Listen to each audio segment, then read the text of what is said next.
Bienvenido a este espacio de enseñanza cristiana siguiendo la verdad, donde nuestro propósito es exponer la verdad de la palabra de Dios. Siguiendo con nuestro estudio del Evangelio de Mateo, llegamos ahora al versículo 13 del capítulo 3, donde se nos relata el momento en el que Jesús es bautizado por Juan el Bautista. La pregunta que nos hacemos aquí es la siguiente: ¿por qué fue Jesús bautizado por Juan el Bautista? Uno de los acontecimientos previos al inicio del ministerio de Jesús fue su bautismo en el río Jordán. Esto lo podemos leer en el capítulo 3 de Mateo, desde el versículo 13 al versículo 17, donde dice lo siguiente: Entonces Jesús vino de Galilea a Juan al Jordán para ser bautizado por él. Mas Juan se le oponía diciendo: Yo necesito ser bautizado por ti, ¿y tú vienes a mí?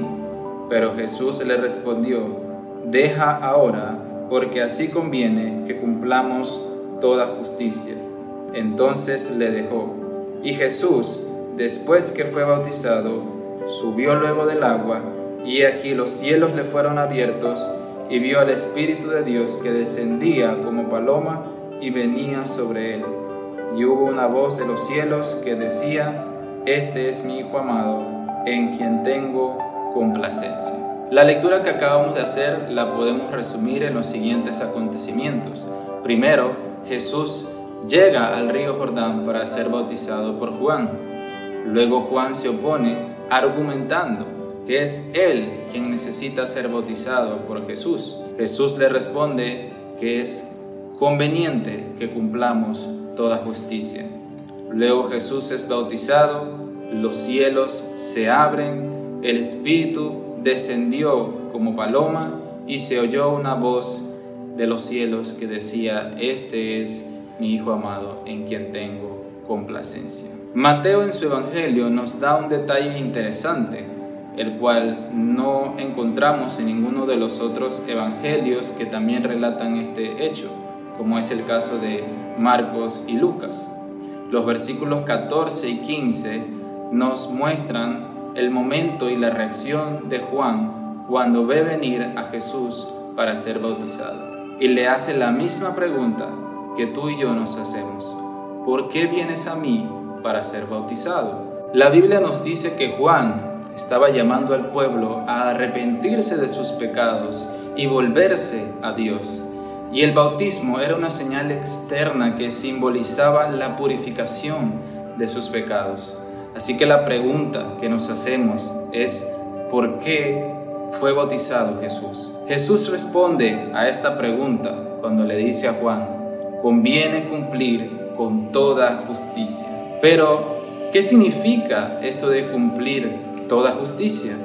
¿De qué manera el bautismo de Jesús cumplía con toda justicia? Como hemos visto anteriormente, el evangelista Mateo escribe principalmente a una audiencia judía, señalando a Jesús como el Mesías prometido, el Rey de Israel y aquel en quien tienen cumplimiento las profecías del Antiguo Testamento. Los judíos eran el pueblo de Dios, un pueblo que conocía la ley de Dios, los estatutos y mandamientos de su Señor, y habían experimentado constantemente a lo largo de su historia las consecuencias de desobedecer a Dios e ir en contra de su voluntad.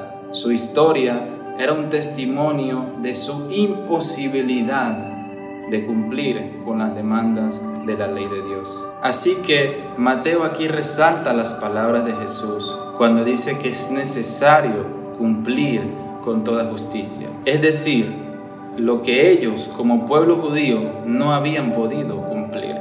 Jesús descendió a las aguas del Jordán de manera semejante a aquellos que habían escuchado la predicación de Juan el Bautista y que habían sido movidos a arrepentimiento.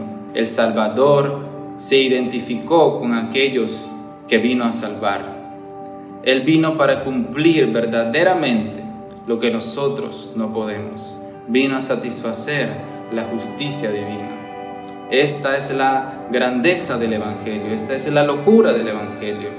Aquel que hizo las aguas era el mismo que descendía a las aguas junto a los pecadores para ser bautizado y cumplir con toda la justicia que demandaba Dios. El Creador se hizo como a sus criaturas. En la justicia completa de Cristo está la eficacia de su sacrificio, y son sus méritos los que nos hacen justos a los ojos de Dios. Según a los Corintios 5:21 nos dice: al que no conoció pecado, lo hizo pecado por nosotros, para que fuésemos hechos justicia de Dios en él. Esta verdad trae gozo y esperanza a mi corazón, y también debe traerlo al tuyo. Yo no dependo de mis propios méritos y sacrificios para ser recibido por Dios. La naturaleza de mi aceptación está en la justicia perfecta de Cristo a mi favor. La justicia de Dios no mejora cuando mi fe se fortalece, no empeora cuando mi fe es débil. La justicia de Dios es perfecta. La justicia de Dios es Cristo. Al Jesús bautizarse, 3 eventos sobrenaturales ocurrieron. El cielo se abrió, el Espíritu descendió y el Padre habló. Su obra, así como toda su vida, trajo complacencia al Padre. Ahora nosotros, en Cristo, somos justificados gratuitamente y recibimos el don del Espíritu Santo, de tal manera que somos una nueva creación que es capaz de traer complacencia al Padre por medio de Cristo y su justicia perfecta. Dios te bendiga.